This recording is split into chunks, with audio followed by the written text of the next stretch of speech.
Back now to the standoff crippling American commerce in Michigan and the Midwest. Truckers versus the Canadian government.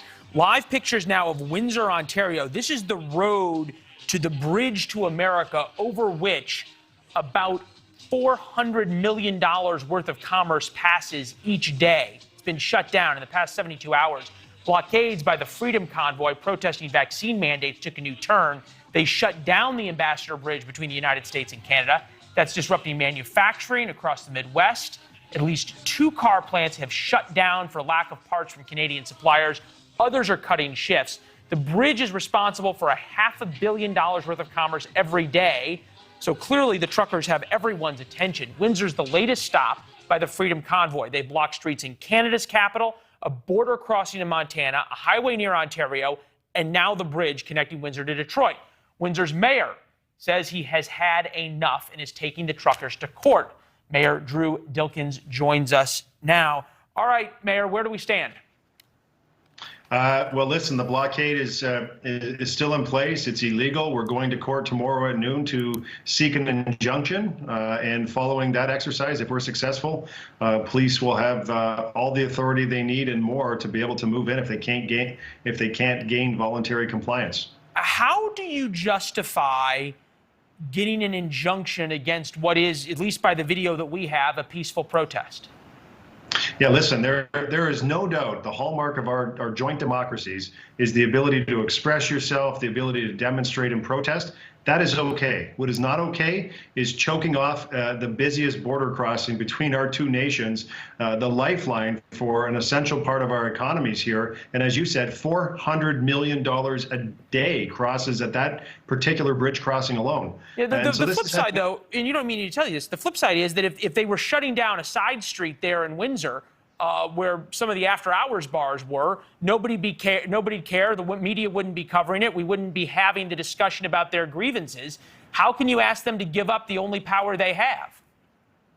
Well, because they're undertaking an illegal action. They don't have the power just to shut down an entire roadway at their own will that is going to impact tens of thousands, perhaps hundreds of thousands of Americans and Canadians, people who need to put bread on their table, too. Yeah, well, there's no question there's a lot of American workers who are not going to be getting as big of a paycheck because of this.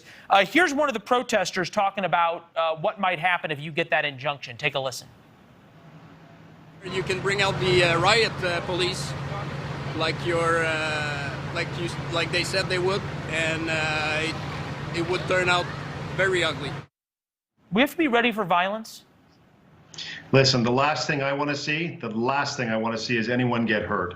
And our police force has worked very, very diligently to try and negotiate with the folks that are on the ground here to try and find a sensible resolution. A sensible resolution could be allowing a lane of traffic to move in each direction to the international border crossing, and we'll give them a lane on each side to continue their protest. But that's not acceptable. And the fact is, this is a leaderless group. No one is in charge. And although we're talking about vaccine mandates and mask mandates being the premise for this organization and this protest, it has gravitated to be something much, much different. I would equate what I see on the ground here to be more analogous to a protest group that you see at a G7 or G20 meeting.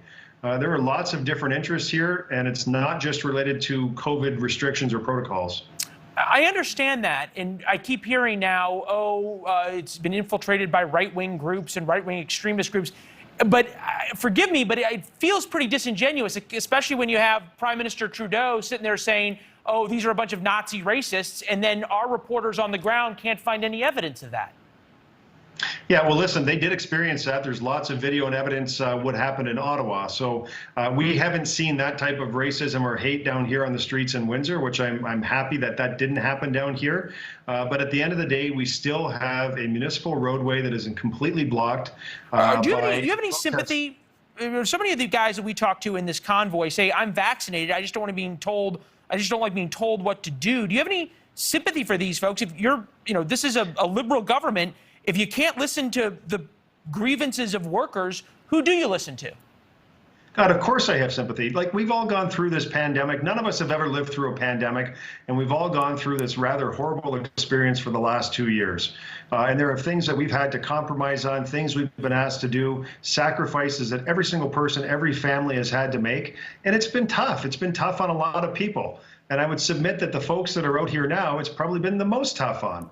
So much so that they're willing to leave their jobs, they're willing to park on a roadway, and according to some who are on the ground, they're willing to die for this cause. And so I get that that's been tough, and I do have some sympathy, but at the end of the day, I have to balance the right, one's right to protest and to demonstrate with the rights of the economy and the businesses here and the families that need to work, especially in, the city of Windsor. We're the auto capital of Canada. An auto sector that has already been devastated by a global chip shortage and other supply chain issues with respect to COVID. We can't layer on more pain and affect more families at the same time. Something has to happen, and this protest at this location cannot be allowed to go on forever. At some point, and I've learned this covering a lot of riots in my life, and sometimes it's worked and sometimes it hasn't, because God knows I've gotten on the wrong side of these orders from police and from mayors. But if you really confront this and you end up in the fight by the prime minister against the protesters in Ottawa, which are different because they're not blocking a bridge, they're surrounding Parliament, and your actions, do you worry that you're making it worse and only giving sort of more fuel to the fire of these protesters and to their sympathizers? I don't worry about that. I mean, at the end of the day, I would be more concerned with seeing 100 or 200 people be flushed out of the streets here to have 400 show up the next day. That's a legitimate concern and one that, folks are working on contingency plans to deal with. Wow. So you guys view that as a real possibility? It is a possibility, and we see what's happening not just at the border crossing here, but the border crossing an hour away up in Sarnia and Port Huron, and other locations in Coutts, Alberta. And so I get that this is going to get a lot of attention. When you shut down a major pipeline, an economic pipeline to our two countries, you're going to get attention, a lot more so than you would get by parking your rigs on a municipal street in the nation's capital, where they're used to demonstrations on a regular basis. So they've got the attention. At the end of the day, I can't give them what they want. The federal government, the provincial government are all pointing their fingers at me saying, this is a municipal road. You have a policing responsibility to police municipal roads. It sounds like we've gotten to the heart of the matter. It sounds like the federal government has put you in an impossible position. They won't be the ones to get the blame for it. You will. Hey, Mayor, unfortunately, we're out of town. I really admire and appreciate you coming on and talking about this. Please come back as this develops. We'll look forward to continuing the conversation. Thanks, Leland. Yeah, not a lot of mayors who will come on and have the conversation that the mayor just did. We're admiring. Thank you. We want to know what you think. What's more important, free trade or the freedom to protest? Let us know on Facebook, Twitter, Instagram, all at Leland Vittert. Thanks for watching. Click the red subscribe button below so you can get more of NewsNation's fact-driven, unbiased coverage.